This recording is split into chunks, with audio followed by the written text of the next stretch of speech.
C'est bon. Ok. Je suis très contente de vous retrouver. On est Parashat Mishpatim. Alors, Parashat Mishpatim, elle arrive juste après le don de la Torah. Vient Hachem et il s'adresse au peuple juif et il nous donne, écoutez bien, 53 commandements dans notre parasha. Pas mal quand même, c'est balèze, ouais. 53 commandements qui sont de l'ordre des relations entre les hommes. D'accord? Les relations avec autrui. Donc on va parler dans les commandements des dommages et intérêts, des lois contractuelles, de certaines lois du travail, qu'est-ce qui se passe comme indemnité en cas d'agression, en cas de vol. Ça veut dire quoi? On est en plein code civil. Les Havdil, on a l'impression qu'on a ouvert le code civil et on se retrouve en fait avec tous ces commandements que Dieu nous donne dans une seule et même paracha, 53 injonctions. D'accord? Qu'est-ce qui va se passer? C'est que lorsque Dieu va nous donner ces commandements, dès les premiers qu'on écoute, on dit quoi? On va dire cette phrase magique qui est Naaseh Venishma. Kol asher diber Hashem, Naaseh Venishma. Qu'en général, on traduit par nous ferons et nous comprendrons. Mais ce n'est pas une traduction très exacte. En vérité, ça veut dire quoi? Naaseh, nous ferons sans avoir besoin de comprendre. Ça, c'est Naaseh. Et Nishma. Nishma, c'est dans un deuxième temps, nous allons tout faire pour comprendre ce que tu nous demandes. C'est un peu alambiqué comme manière de dire OK. On est d'accord? On aurait pu dire OK, Hachem, Besséder, on le veut. Non.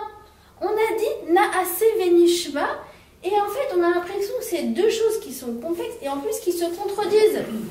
D'un côté, on dit OK, on va faire même si on ne comprend pas. Naaseh. Venishma, c'est le deuxième volet, c'est mais on va tout faire pour s'efforcer de comprendre ce que tu nous demandes. Et lorsqu'on dit ça, incroyable.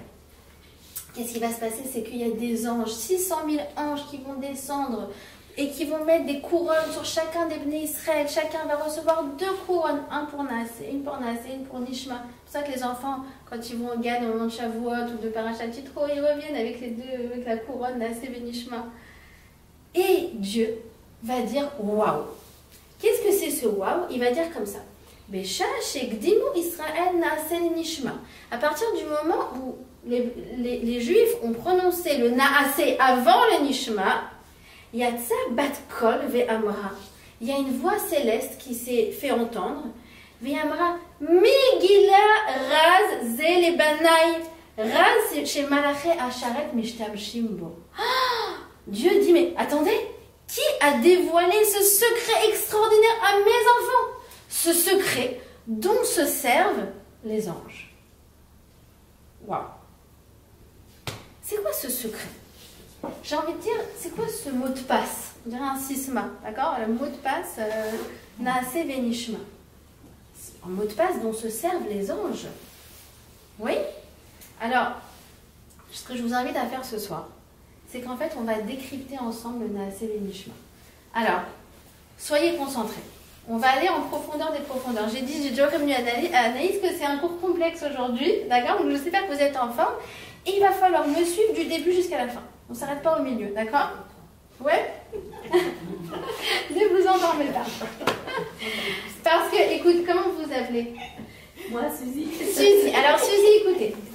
Parce que dans ces deux mots, Naaseh Venishma, on va trouver toutes les clés de quoi? De nos obligations. Waouh!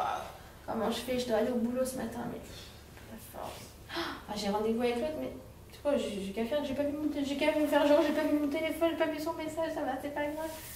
Comment on fait pour respecter nos obligations?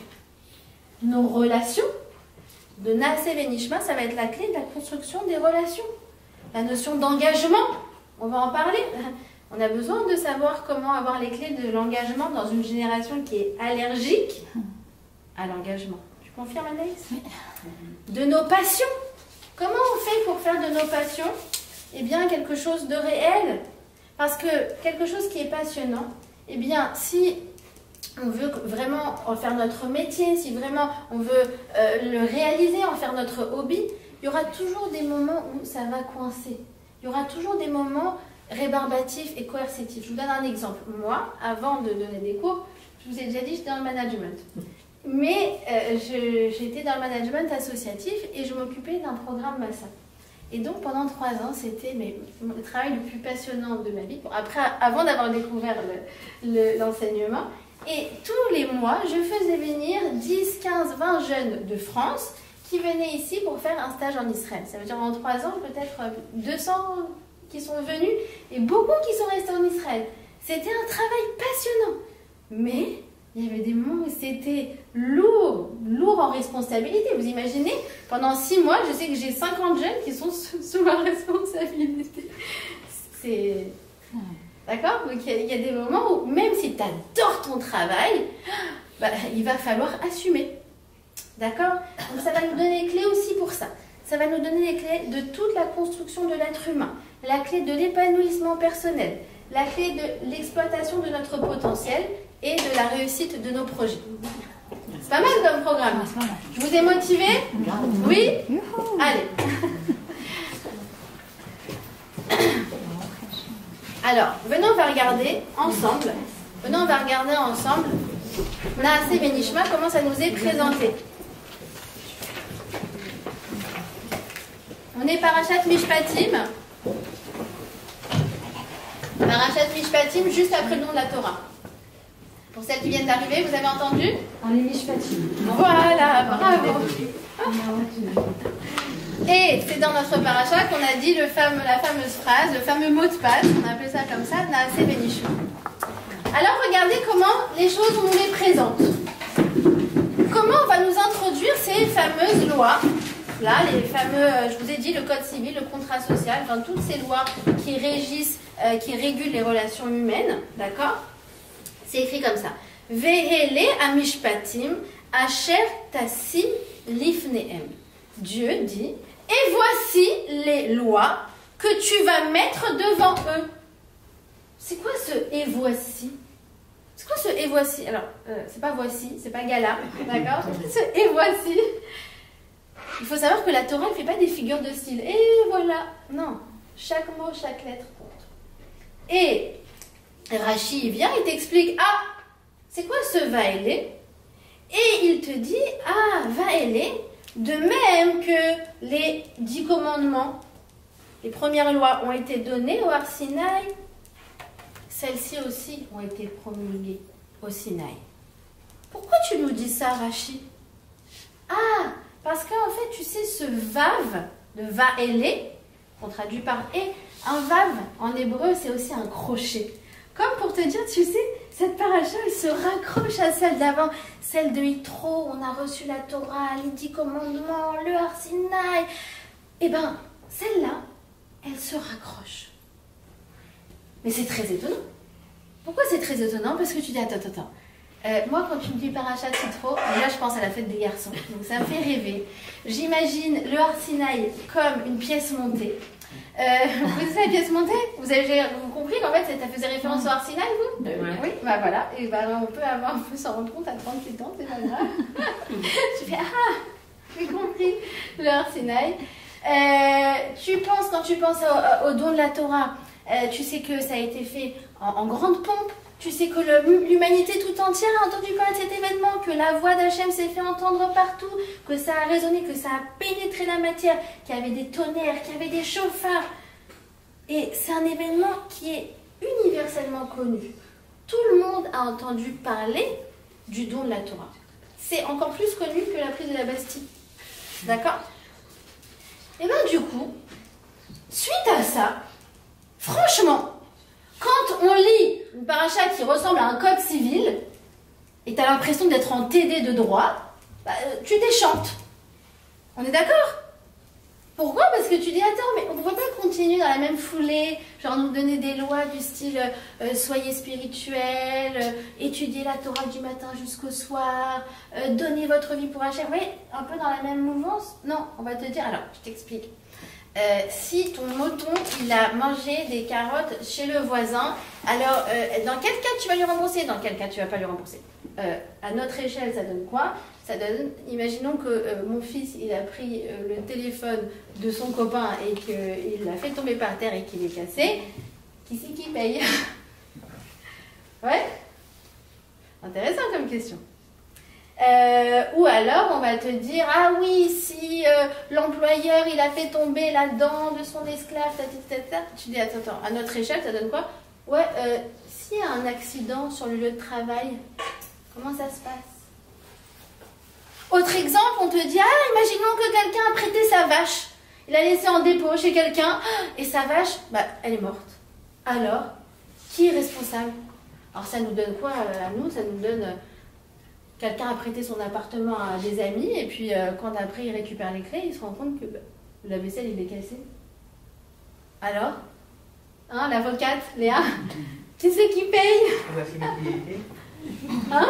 C'est Parachat Mishpatim. Et c'est toutes les babottes. Baba Metzia, Baba Kama, tout ça en fait c'est basé sur Mishpatim. C'est ce qu'ils étudient à Yeshivot. D'accord? Donc, c'est comme si, je vais vous donner un truc, c'est comme si on t'a fait une bande-annonce de folie, genre ouais, le dernier Steven Spielberg, les effets spéciaux, les trucs, les machins. Et après, en fait, on te met un documentaire sur le système juridique dans un pays très très lointain. Tu dis, mais attendez, quel rapport? Alors en fait, vient Rachid et il nous dit, je vais te dire quel est le rapport. Eh bien, de même que les premières, elles ont été prononcées au Sinaï, les secondes aussi. C'est-à-dire que quoi? Ça veut dire que personne n'oserait à un seul instant remettre en question les 10 commandements. On est bien d'accord?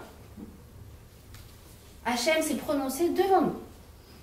Et bien de la même façon, ça veut dire que ces lois, ces mishpatim, je dois les faire coûte que coûte.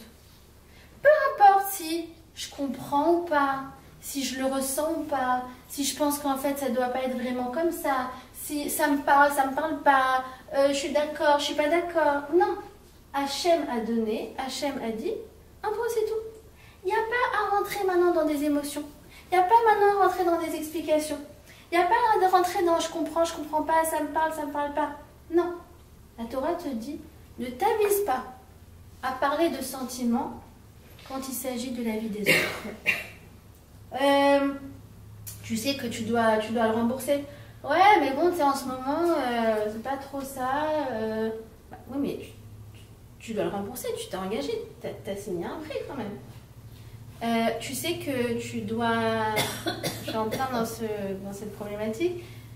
Qu'est-ce qu'il a... Ah oui, mon fils, je dis, il a été dans un magasin et en fait, il croyait que le produit était cassé. Donc il l'a rendu. Mais en fait, en rentrant à la maison, il s'est rendu compte qu'il s'est trompé. C'était l'autre, le Bluetooth qui avait un problème et du coup, le produit marchait. Et ben, ça fait 4 jours que je le tanne. Je dois retourner chez le vendeur pour lui dire qu'en fait, le produit que tu as rendu n'était pas cassé. Ouais, mais j'ai honte. Je m'en fiche que tu as honte. On est honnête, peu importe les états d'âme. Vous êtes d'accord avec moi? J'ai un autre enfant, alors lui c'est encore plus parce que après il y a quelques mois, quelques semaines, il a jeté une chaise sur son prof et là il lui a jeté le kéli plein de dos, le Netilat Yadayim, prof. En plus je lui ai dit on s'est fait encore. Je t'ai pas raconté. J'ai pleuré toute la journée. Jeudi dernier, heureusement. Renvoyé. D'accord, mais renvoyé en mode le prof qui me dit soit il part définitivement, soit s'il revient, je démissionne. Alors bon, on est derrière, on a beaucoup discuté avec le prof, etc. Mais il est obligé de demander pardon. Et on l'a briefé. Je lui ai dit écoute, tant que tu n'es pas prêt à demander pardon, tu ne peux pas retourner en classe. Tu lui as fait honte devant tout le monde, alors tu dois lui demander pardon devant tout le monde. On a attendu jusqu'à ce qu'il soit prêt. Le moment où il m'a dit ça y est, je suis prêt, j'ai dit ça y est, tu peux retourner en classe. Et il a demandé pardon. Bon, Hachem. Donc vous voyez ce que je veux dire? Tu sais que là, tu es en train de lui faire une mauvaise réputation. Ouais, mais franchement, ma trop énervée. Non, on fait pas ça. Tu dois absolument mettre tes sentiments de côté lorsqu'il s'agit de la vie des autres. On ne joue pas avec la vie des autres à cause de ses propres sentiments. Et dans ces cas-là, il n'y a ni flemme, il n'y a ni honte, il n'y a ni je sais pas quoi. Non, il y a toi qui dois faire face à tes propres obligations. D'accord? Et ça, c'est le point de départ de la vie d'un juif et d'un goy, en vérité. C'est-à-dire que ces lois, elles sont universelles. Tu as fait un dommage, tu dois rembourser quelqu'un, ça n'a rien à voir avec le fait d'être juif ou non juif. C'est la base de l'être humain. D'ailleurs, c'est ce qu'il dit le Ramban. Il dit que dans les 7 lois Noachim, ça veut dire les mitzvot qui incombent à toute l'humanité, est inclus toute la paracha de Mishpatim. Ça, en fait, c'est la base de tous les codes civils qui existent au monde, toutes les jurisprudences, que ce soit le droit anglo-saxon, le droit européen, ou peu importe, tout normalement devrait prendre sa base dans Parashat Mishpatim, et ça, c'est le Naaseh. D'accord? On continue? Oui? Maintenant, on va aller plus loin. Alors, comme je vous ai dit, quand ils ont dit Naaseh Venishma, waouh, tout le monde était en folie. Akadosh Baruch Hu le premier, tous les anges, et vient le Rav de Brisk qui répète la Gemara dans Shabbat, qui parle de cet épisode où je vous ai dit les anges ils sont venus et ils ont donné une couronne, une pour Naaseh, une Nishma. Bien la Gemara, elle dit mais tu sais que s'ils avaient dit les mêmes choses, hein, Naaseh Venishma, les deux mêmes mots, mais dans l'autre ordre, ils auraient eu quoi? Une couronne? Non, 0 couronne. Je vais dire, attends, mais je comprends pas. Qu'est-ce qu'il y a de si important dans le fait de faire précéder le Naaseh du Nishma? Oui. En vérité, je vais vous donner un petit exemple comme ça, vous allez voir, ça va vous parler. Un rave, il vient voir un élève et lui dit, écoute, il faut que je te demande un service. Et l'élève, il regarde comme ça, il dit, oui, oui, dites-moi, on verra. Il dit, tu sais quoi, laisse tomber. Il va voir un deuxième élève, il lui dit, cher élève, il faut que je te demande un service. L'élève se lève et dit, oui, bien sûr, je vais le faire. Dites-moi quoi? Il dit, ça c'est Naaseh Venishma. C'est-à-dire que quoi? Le fait d'avoir précédé Naaseh au Nishma, c'est pas juste un jeu de mots. C'est pas juste une finesse de style. Non! C'est la chose la plus fondamentale de l'être humain. C'est qu'en fait, on est fiable. On s'engage à être fiable avant même de savoir qu'est-ce que c'est être fiable. Ça veut dire accepter nos obligations. Ça veut dire accepter d'être responsable, de prendre ses responsabilités. Et après de dire, attends, j'ai accepté, mais du coup, maintenant en fait c'est quoi? Exactement comme nos chayalim, que Dieu les bénisse, qui sont mobilisés. J'adore ce mot, mobiliser, mégouillasse, mobiliser. Ouais, c'est bon, ça marche monnaie, j'arrive. Mais en fait, je suis censée faire quoi? C'est pas extraordinaire. Dans notre génération TikTok, où on a tous ces jeunes, 400 000 au départ quand même. La première semaine du 7 octobre, ils étaient 400 000. Il y en a plein qui sont revenus de Koutz-Laret, il y en a plein qui sont venus alors qu'ils n'ont pas été appelés. Tu dis, mais c'est incroyable. Mobiliser. Maintenant, au fait, qu'est-ce que je dois faire? Tu vas à Gaza, toi tu vas dans le nord, toi tu vas là-bas. Et tu as tout le Mefaket qui vient donner en fait les ordres au Chayalim. Donc en vérité, on se rend compte que nous, on l'a à l'intérieur de nous, ce Naaseh Venishma. Ce sens des responsabilités, il est là. Ok, parfois il est endormi, parfois ça nous saoule. Mais, vous voyez que dans certaines circonstances de la vie, comme celle qu'on vit maintenant, en fait, il suffit juste de le réactiver et il est là, il est présent et ils sont au rendez-vous. Naaseh Venishma. D'accord? Donc on a en vérité intrinsèquement cette capacité à endosser nos obligations et nos responsabilités. Donc, vous savez que les Français, il y a à peu près 250 ans, ils ont inventé la Déclaration des droits de l'homme et du citoyen. Et bien nous, 3000 ans avant, on a fait une déclaration beaucoup plus révolutionnaire, je pense beaucoup plus intelligente si je peux me permettre. Eh bien c'est la déclaration, non pas des droits de l'homme, mais des devoirs de l'homme. Et ça c'est Parashat Mishpatim. Comme je vous ai dit, attends, tu sais, s'il se passe ça, tu dois payer. Tu sais, s'il se passe ça, tu dois rembourser. Tu sais, s'il y a quelqu'un qui est en galère, tu dois lui prêter de l'argent. Tu dois faire ça, tu dois faire ça. C'est que des tu dois. Alors que tu ouvres la déclaration des droits de l'homme, c'est tu as le droit à ta liberté, tu as le droit à ça, tu as le droit à ça. Et tu dis, peut-être Parashat Mishpatim, c'est vachement moins enthousiasmant finalement. Quelle est la différence en fait entre une déclaration des droits et une déclaration des devoirs? Parce que vous allez me dire, dans le fond, c'est la même chose. Si moi j'ai le droit au respect de ma propriété, bah, ça veut dire que mon voisin il doit respecter ma propriété. Donc en gros, c'est juste les deux revers de la pièce. Ah, mais c'est là toute la différence. C'est que ça dépend où tu regardes la pièce. Ça dépend où tu vas mettre l'accent. Parce que dans un couple, par exemple, donc, on en parle d'ailleurs dans Parashat Mishpatim, on parle de la Ketouba. C'est de ce principe-là que ça vient de Parashat Mishpatim, que l'homme sous la roupa, il doit s'engager à la nourrir, à la vêtir, à la chérir. Et là, tu dis, ouais, mais à côté, tu vois, on te propose des modèles de couple où, bah non, chacun doit être content, satisfait, kiffé. Et puis, bah, si c'est pas le cas, elle peut partir, quoi. Elle a le droit de partir. J'ai dit, bah, peut-être que nous, on est moins romantiques. Oui, mais en fait, ça va façonner quoi comme genre de couple? C'est pas du tout la même chose. Il y en a un où en fait on va essayer de se poser la question, ah ouais, mais est-ce que je suis satisfaite ou non? Est-ce qu'il m'apporte ou non? Est-ce que j'ai un intérêt ou non? Et des couples, on va vraiment se poser la question de comment je peux donner à l'autre. Et c'est vrai dans toutes les relations, même dans le travail. Si tu mets l'accent sur tes devoirs, bah t'arrives, tu dis bon, l'employé il dit en entretien, oui, quels sont mes devoirs? Quels sont mes droits? Vous connaissez ça, c'est apparemment surtout depuis le corona, les gens sont devenus très capricieux. Ah non, moi ça me va pas, cette boîte je signe pas, non, il n'y a pas la cantine, il n'y a pas le truc, il n'y a pas le machin. Quels sont mes droits?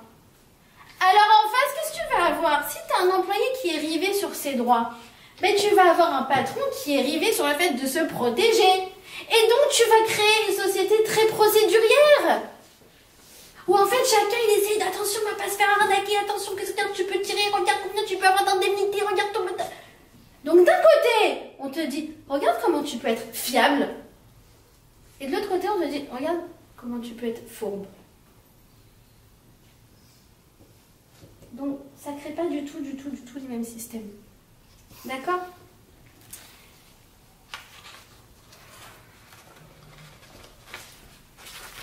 Donc vous comprenez que la Torah nous parle de devoirs et non pas de droits, afin de créer des relations qui sont moins conflictuelles, où les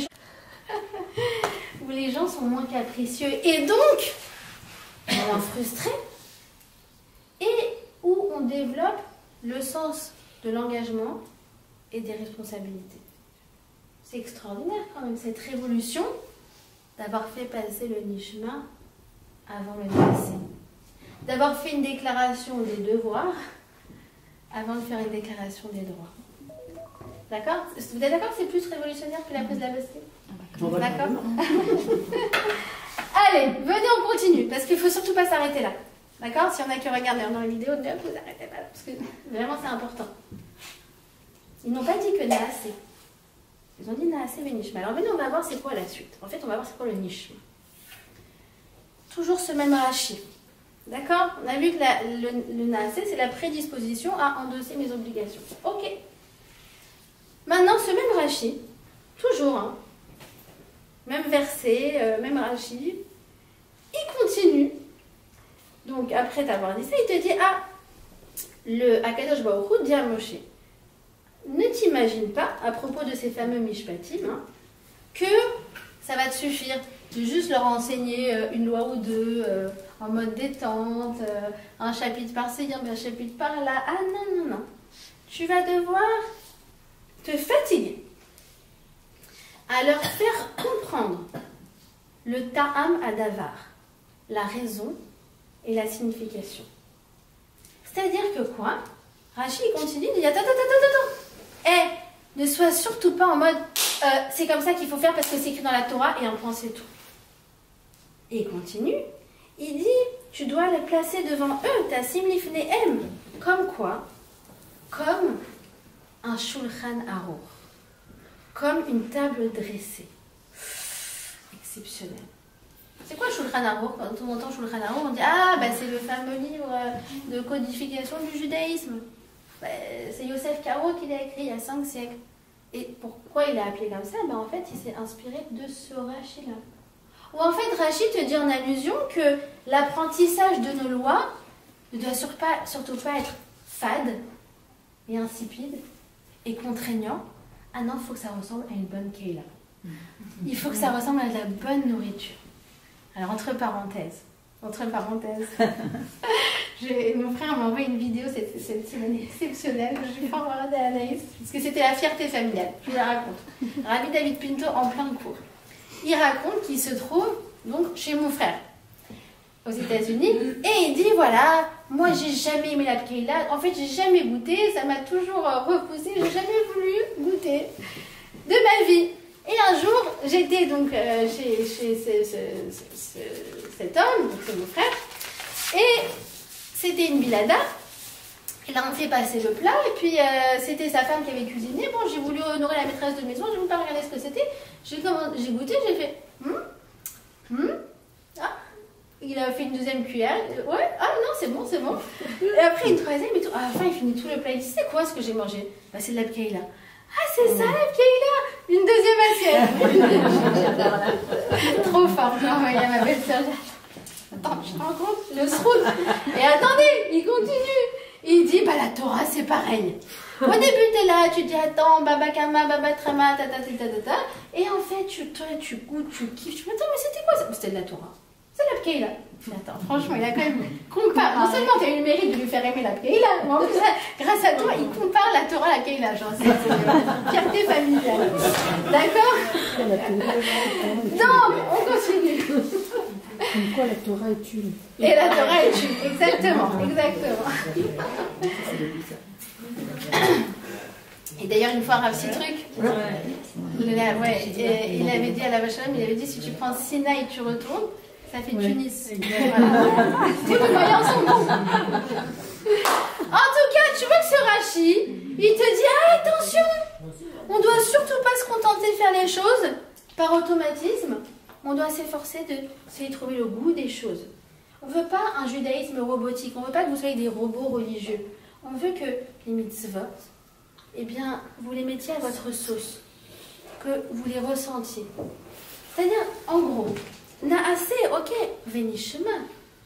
Tout le but, c'est pas de dire, ok, je fais un point, c'est tout, et je m'arrête là. Ah non, ça, c'était que le point de départ d'une aventure d'amour merveilleuse avec Akadosh Baruch Hu.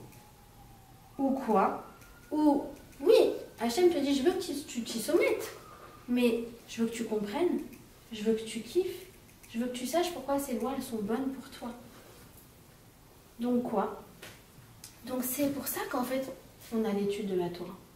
Pourquoi vous êtes toutes venues ce soir? C'est pour encore approfondir des choses que vous connaissiez déjà. Mais écoute, j'ai appris encore une chose qui va faire que mes mitzvot, je vais les faire différemment. Par exemple, le dimanche matin sur Zoom, un jour, Katia, tu à la retraite, voilà. Non, mais il y a les rediffs. Hein. Ouais, les rediffs, bon, je pense qu'il y a pas beaucoup de temps. C'est pas possible, non? Oui, mais c'est bien déjà. Ouais, on étudie donc la tefila, on étudie les mots de la prière. Mais c'est génial. Même moi, je me dis, mais je fais plus du tout la même prière de la même façon. Parce que tu comprends, parce que tu as approfondi. Je faisais avant, je ne me posais pas la question. Mais maintenant, je le fais différemment. Et il y a une semaine où j'ai pas pu le faire, je vous assure que ma prière n'était pas pareille. Depuis ton dernier cours, j'adore le coq maintenant. Ah, le coq. Même quand il nous énerve, qu'il se réveille du matin quand on est en vacances. Et en fait, il y a autant de cours de Torah que de gens, parce que on a toutes une sensibilité différente, des choses qui nous parlent, qui sont plus cérébrales, d'autres qui sont plus émotionnelles, d'autres qui sont plus intellectuelles, d'autres qui sont plus dans le tachlès. Et en fait, chacun va écouter et dire « Ah, ça me parle. Ah, ça me renforce. Ah, ça me fait du bien. » C'est pour ça qu'on a le nishma. Vous avez compris que le nishma, c'est le limud à Torah. Quand tu entends, par exemple, comme j'ai entendu il n'y a pas longtemps, que quand tu fais une bracha, Shehakol Liya Bidvaro, Hachem, il fait taire tous les anges. Il leur dit chut. Ma fille, elle fait une bracha. Je dis, mais attends, mais moi, la bracha Shehakol, je ne fais plus du tout de la même manière. fais la même chose. Et en fait, toute la vie jusqu'à 120 ans, une fois que tu t'es engagé, en fait, continue de t'engager, mais cette fois-ci sur la voie de la profondeur, sur la voie d'encore mieux comprendre, sur la voie d'encore mieux ressentir. Et ça, c'est le Limud Torah. C'est comme le Shulchan Aruch, c'est comme la Keila, c'est comme cette table, on est tous ensemble, chacun il va manger un plat et chacun a des goûts différents, mais chacun en fait va apprécier les plats qui lui sont servis. C'est ça la Torah.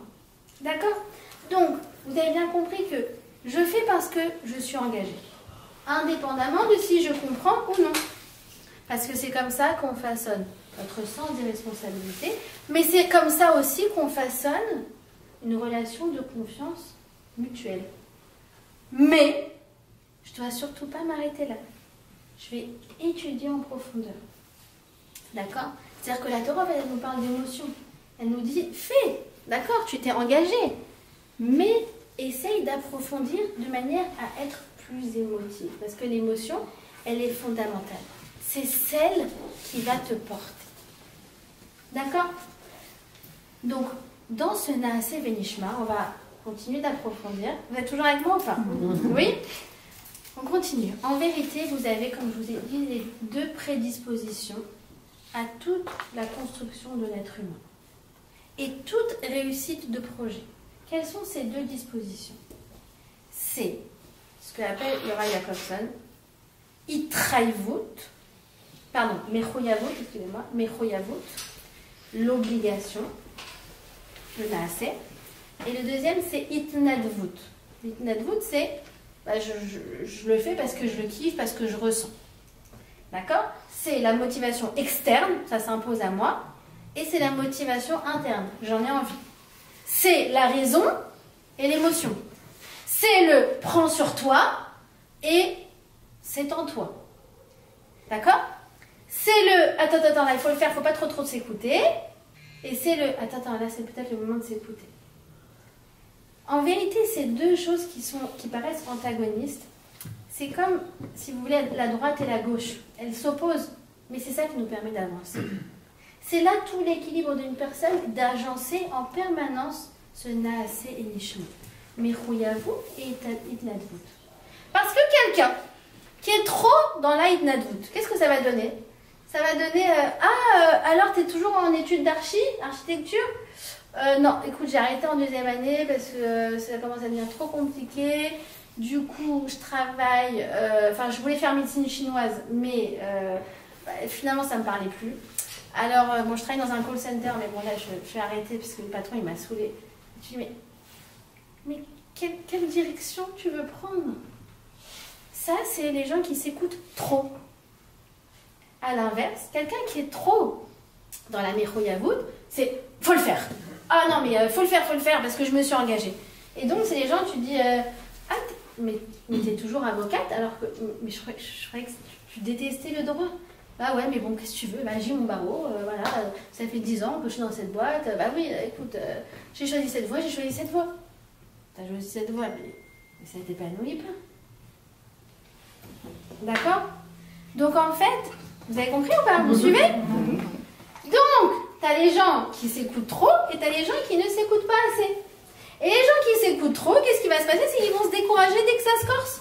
Or, je vous ai dit, tout projet, même le plus sympa au monde, va toujours comporter des étapes coercitives et des étapes rébarbatives. Où il va falloir, là, ne pas s'écouter et foncer. Parce qu'il faut le faire. Sinon, on n'ira jamais jusqu'au bout des choses.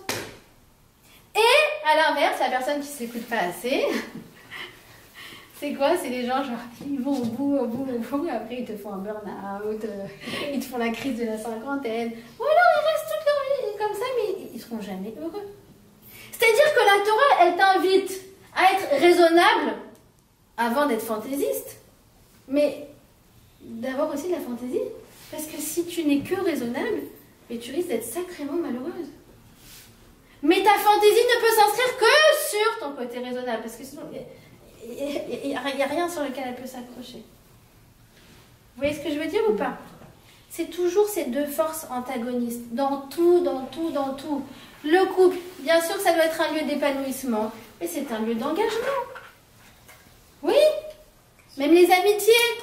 Les amitiés, bien sûr qu'on choisit nos amis. On choisit en fonction du bien-être qu'elles nous apportent, du fait qu'elles nous enrichissent, le fait qu'on passe des moments sympas. Mais il y a aussi le fait qu'on est loyal, on ne fait pas de coups bas. On organise un anniversaire surprise à sa copine, par exemple. Anaïs m'a fait un anniversaire surprise cette semaine. Très, très bonne. Alors, prenez-la, on organise son anniversaire surprise. Elle m'a beaucoup fait galérer, surtout. Vraiment. Donc, vous voyez ce que je veux dire? On est là, c'est sympa. Il y a ces Nadoud, mais en même temps aussi, il y a cette méchouya. Il y a ce Nishpa, et il y a aussi ce Naasé. D'accord? Donc, en fait, c'est vrai dans un régime aussi. Oui? Si tu dis, bah, ok, je vais manger des kohlrabi pendant les 2 prochains mois, bon, il y a un moment où tu vas te jeter sur le gâteau au chocolat et tu vas te jeter dessus. Ou alors tu vas faire une dépression nerveuse, mais ça marche pas.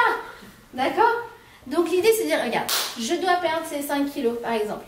Ok? Donc là je me fixe de ne pas faire d'écart. Là c'est, mais rouillavout. Ok? Mais surtout, qu'est-ce que je veux? C'est apprendre à manger sainement. Apprendre à kiffer ce que je mange. Apprendre à kiffer la salade. Apprendre à kiffer. Je vais dire à Kayla. Non, c'est pas le régime, Kayla, ça marche pas. Mais on apprend des nouveaux goûts en disant, ah mais attends, ça tu vois, je pensais pas, mais bah, finalement c'est bon. D'accord? Donc, et c'est vrai dans tout, même dans l'éducation. Dans l'éducation, Naasé Venishma, ça donne quoi? Ça veut dire que Naasé, je vais engager mon enfant sur la voie des valeurs. Comme je vous ai dit tout à l'heure, il n'y a pas. Tu vas lui demander pardon à ton prof. Un enfant qui aurait ramené il a pris je sais pas, quelque chose chez son copain. Il a pris un MP3. Je vais, attends, je t'explique. Tu n'as pas commencé maintenant à lui expliquer, oui, tu sais, c'est à lui, tatati, tatata. Mon chéri, tu dois aller lui rendre. Tu dois aller lui rendre, il n'y a pas de question. Mais une fois qu'il revient, mais tu l'encourages. Bravo, ça n'a pas dû être facile. Waouh, t'as vu comment il a dû être content d'avoir retrouvé ça alors que tu pensais qu'il l'avait perdu. Vous voyez ce que je veux dire? Tu viens compléter cette chose-là en l'encourageant, en le sensibilisant, en le valorisant. C'est ça, c'est Venishma, les implications que ça a dans l'éducation. D'accord? Ça veut dire les choses, on veut que tu les fasses, mais surtout, on s'assure que tu développes le goût de les faire. Ouais, c'est ça le projet éducatif, on est d'accord? Alors sachez, petite parenthèse, mais elle a beaucoup de conséquences cette parenthèse, que la femme dans le couple, au sein du foyer, au sein de la famille, eh bien il y a des domaines dans lesquels elle incarne la Itnadvout. C'est-à-dire que quoi? Par exemple, dans le domaine du Limud Torah, de l'étude de la Torah, là ce soir, vous êtes sortis et vous avez dit à vos enfants, salut, je fais un tour de Torah, bye. Attends. Maman, toi, t'es obligée d'étudier la Torah comme papa? Ah ben non. Vous savez qu'on n'a pas d'obligation d'étudier la Torah, mais pourquoi Dieu il a fait ça? Parce que il veut que quand ton enfant, il te voit sortir, il sait que tu vas. Pas parce que t'es obligé, mais parce que tu kiffes. Et là, tu dis, attends, parce que maman, elle n'est pas du tout obligée d'aller. Pour aller, je sais pas, sortir avec des copines, regarder la dernière série sur Netflix, il y a plein de choses qu'elle pourrait faire. Et elle décide, elle prend son manteau, on est en plein hiver, elle va avoir un cours de Torah. Attends, c'est qu'elle doit être délicieuse, cette Torah. Ouais. Et le deuxième domaine dans lequel elle incarne, avec Nadout, est aussi important que le premier, bah, c'est la tfila, justement. Chez les hommes, c'est rigoureux, c'est carré, c'est en mignonne, c'est les horaires, c'est la tfila, c'est la sina, c'est le truc super cadré. Moi j'ai un fils, là il vient de faire sa bar mitzvah, il fait la même chose que son père. Ah non, je peux pas ranger ma chambre, je dois faire mitra. Après, ah non, je peux pas aider les enfants, je dois faire un rite. Bref, et nous, on est à la maison tout d'un coup, je sais pas, tu sors ton sidour, allez, tout d'un coup tu sors ton petit livre de télé, tout d'un coup, je sais pas, tu passes, tu mets la main à la maison, tu seras pas chème que les enfants ils dire, et tu passes à autre chose. Chez toi, la prière, par définition, elle est spontanée parce qu'elle vient du cœur. Et donc, c'est comme ça, en fait, que tu éduques à la tefila. Comment nous, on a été éduqués? C'est avec la grand-mère, avec la mère qui met la main sur la mezouza. Et tu dis, ah, il y a un concept comme ça de dire, tu sais quoi, j'ai envie de parler à Hachem, là. J'ai envie de parler à Hachem. Pas parce que je suis obligée, pas parce que c'est l'heure, parce que c'est Midra, parce que c'est Arvit, parce que je dois partir, parce que je vais rater le minyan, parce que je suis le 10e. Non. Parce que je kiffe là, j'ai envie de parler à Hachem. Je ressens le besoin de parler à Hachem. D'accord? Donc, vous comprenez bien que quoi? Que toute cette paracha, d'accord? Elle nous donne des clés extraordinaires. Des clés qu'elle nous donne encore. Je continue, hein, je vous ai dit, c'est très riche, d'accord? C'est très très riche. Vous allez voir, en fait, on est en train de peaufiner, de saupoudrer, et on va aller jusqu'au bout des choses. Cette paracha, elle nous dit quoi? En fait, si vous regardez, dans ces 133 mitzvot qui ont l'air, je vous ai dit, comme le code civil, très sèche, très carré, très truc, en vérité, quand tu les lis entre les lignes, tu te rends compte qu'elles ne sont pas si carrées que ça. Par exemple, tout à l'heure, je vous ai dit qu'on a le principe de la ketouba. Mais comment c'est écrit? C'est marrant, non? C'est écrit Sheara kesuta veonata lo igra. Tu sais, tu ne devras pas réduire son habillement, sa nourriture et son besoin d'affection. C'est-à-dire quoi tu ne vas pas réduire? Et regardez, c'est à elle. Ta. Ça veut dire c'est à elle. Ça veut dire quoi? Ça veut dire en fait, je t'explique, il n'y a pas une dose précise. Parce que chaque femme, elle a ses doses. Pour la nourriture, elle a besoin d'avoir 36 salades sur la table de Shabbat. Elle a besoin d'avoir, pour les vêtements, des marques. Elle a besoin... Et quoi? En fait, essaye de comprendre qu'est-ce qu'elle veut ta femme. C'est ça en fait. Le Rav Shmulevitch, il fait un commentaire extraordinaire, surtout par Parashat Mishpatim, où il te dit, mais en vérité, cette paracha, non seulement elle t'invite à te responsabiliser, mais en vérité, si tu lis entre les lignes, elle t'invite à te sensibiliser. Comme le fait de devoir prêter. Si quelqu'un est en galère, on a une obligation de prêter. C'est une obligation. Mais regardez comment c'est écrit le pauvre qui est avec toi, il marre. Et vient Rachid et te dit, ah, tu dois t'imaginer que toi aussi tu es en galère. C'est quoi? Projette-toi. C'est ça qu'il te dit Rachid, c'est incroyable. Projette-toi, regarde, imagine que toi aussi tu es en galère. Tu aimerais bien qu'on te prête de l'argent. Il y a une histoire comme ça quelqu'un qui était venu lever de l'argent pour des orphelins. Alors il arrive chez un monsieur très riche, etc. Ça se passe aux États-Unis, il fait très très très très froid. Je ne sais pas où c'est, à Chicago, Washington, on est en plein hiver, il fait moins 10 dehors. Et donc ils ont rendez-vous, l'autre, il frappe à la porte, le monsieur en question lui ouvre, et il reste comme ça sur le bas de porte. Et il dit, mais allez-y, rentrez. Non, je veux discuter avec vous des orphelins. D'accord. Il lui parle, hein, voilà, ça va, et voilà, et eux ils ont froid, et eux ils ont faim, et là il y a des besoins, là il faut renouveler les lits, là il faut faire ceci, là il faut faire cela. Il dit, mais d'accord, venez on continue, mais venez on rentre à la maison. Il dit, non, attendez, je peux continuer de vous expliquer. Et l'autre il grelotte comme ça, il dit froid et tout, et il fait, bon, écoute, je te fais un chèque, voilà, 500 000 $ et tout. Il dit, ah, c'est bon, maintenant je peux rentrer. Alors il rentre, il s'installe à la petite cheminée, il fait chaud, il fait bon. Il dit, mais pourquoi vous êtes rentré que maintenant en fait? Il dit, parce que si j'étais arrivée chez toi, on aurait bu un petit whisky, tu m'aurais servi un truc, une keila. T'as vu, je ne vais pas lâcher. Et on est là sur ton petit canapé, c'est cool, il fait chaud. Je t'aurais pas des orphelins, tu m'aurais sûrement fait un chèque 10 fois moins important. Mais quand tu es là, toi-même tu as froid, tu ressens, ah ouais, les pauvres ils ont froid, les couvertures, les trucs, ils ont besoin. Sensibilise-toi. Elle est extraordinaire cette paracha. Ça veut dire en vérité, elle t'invite à travers les lignes à faire du chesed, à te dépasser. Ça veut dire que quoi? Cette paracha elle est extraordinaire parce que non seulement elle t'invite par le biais de toutes ces règles à gérer tes dépassements, mais elle t'invite à te dépasser, à te surpasser. À essayer de voir, mais attends, est-ce qu'il y a quelqu'un qui a besoin? Mais attends, ma femme, elle m'a dit ça. Avec les femmes, on a besoin de lire entre les lignes. C'est comme Parashat Mishpatim, là. Elle te dit, ah, j'ai bien aimé les chaussures chez Nine West, truc. Et lui, il doit comprendre, en fait, c'est ça qu'elle veut, parce que son anniversaire, c'est dans 3 semaines. D'accord? C'est comme Parashat Mishpatim, il faut aller au-delà. Ça veut dire, cette paracha, en fait, elle t'invite à aller au-delà des principes. Pas devenir quelqu'un de conventionnel. Ah oui, c'est bon, elle m'a invité, donc je l'ai invité, tu vois, ça c'est code civil. Ah non! D'aller au-delà, de te poser la question, qu'est-ce que l'autre il a besoin? Pourquoi? Parce que avec les mishpatim, on se préserve. Mais c'est avec le chesed qu'on crée de l'amour.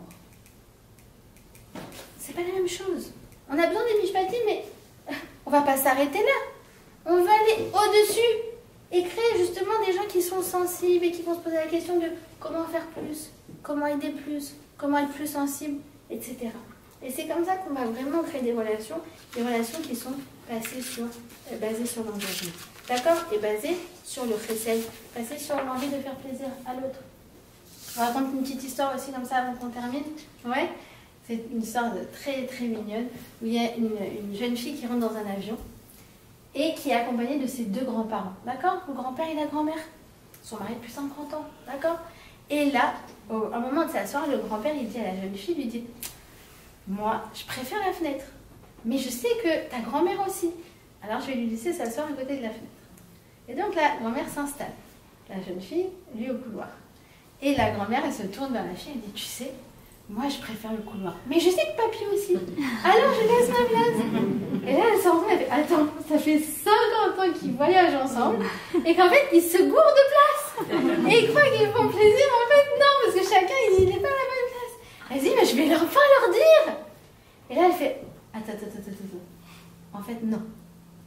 Pourquoi je ne vais pas leur dire ? Parce qu'en fait, le fait de faire plaisir à l'autre, ça t'apporte encore beaucoup plus de satisfaction que ton propre confort à toi. C'est ça, en fait, dépasser, être au-delà des principes. Vous comprenez ce que je veux dire ? C'est pas les mêmes individus, c'est pas les mêmes sociétés, c'est pas les mêmes familles, c'est pas les mêmes couples. Ça n'a rien à voir. En fonction tout simplement de là où tu as mis le curseur. Parce que dans les deux, il y a des obligations et de l'amour.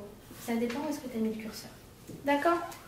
Donc comprenez que, en vérité, cette Torah, ces parashat mishpatim, c'est extraordinaire qu'en fait elle se raccroche au arsenal. Pourquoi ? Parce qu'en fait je me rends compte que toutes ces choses quotidiennes que je fais dans ma vie, qui figurent dedans et qui ont l'air très terre à terre, mais en vérité, elles ont un goût de arsinaï. Ça veut dire, quand je paye mes factures, d'accord ? Je suis honnête, je paye mes factures, c'est comme si j'avais écouté le chauffard à Rosh Hashanah. Quand je vais rendre un objet à quelqu'un et que je fais attention à ne pas l'abîmer, c'est comme si j'avais jeûné à Yom Kippour. C'est comme si j'avais respecté un des 10 commandements. Il n'y a pas de différence. Et ça, c'est la vie d'un juif. Et ça, c'est l'écho du Har Sinaï dans nos vies. Le Har Sinaï, c'est pas juste un événement qui a eu lieu il y a 3300 ans, c'est un événement qui a lieu plusieurs fois par jour dans la vie d'un juif, à chaque fois que tu respectes tes engagements. Tu as fait attention à ne pas entacher sa réputation. Waouh! Même les gens, ils plaisantent, ils ne peuvent pas atteindre ton niveau. D'accord? Et toute la paracha, elle est comme ça. Tu mets ta ceinture quand tu conduis, et ben ça s'appelle Benish Martem, mais Od et Nafshotechem. C'est une grande mitzvah. Tu es dans la queue du supermarché et tu ne dépasses pas ton voisin. Ça s'appelle comment? Sitem Hatov et Yachar Beine Hachem. Tu as fait le droit, le juste devant les yeux d'Hachem. C'est extraordinaire. Et ça, c'est plusieurs fois par jour. Et en plus de ça, non seulement c'est un mini Har Sinaï, en plus de ça, Hachem, il te donne une récompense pour ça. Ça veut dire le compteur des mitzvot, il tourne. C'est pas extraordinaire, la vie d'un juif? D'accord? Donc, je me rends compte que quoi? Que, en fait, la Torah m'invite à prendre le sens des responsabilités, mais à pas m'arrêter là. À essayer de mettre de la fantaisie, du goût dans ce que je fais. Dans mes relations personnelles, aussi respecter mes obligations, mais aller au-delà et rajouter, envie de faire plaisir à l'autre, de faire du chesed, d'essayer de voir qui a besoin et de comprendre que tous les devoirs que Hachem me donne, en vérité, c'est uniquement pour mon bien, pour m'aider à dévoiler le meilleur qui est en moi-même. D'accord? Et en bonus de ça, elle me donne des récompenses. Donc alors là, vraiment, on est au top. Baruch Hachem. Voilà. Est-ce que vous avez des questions?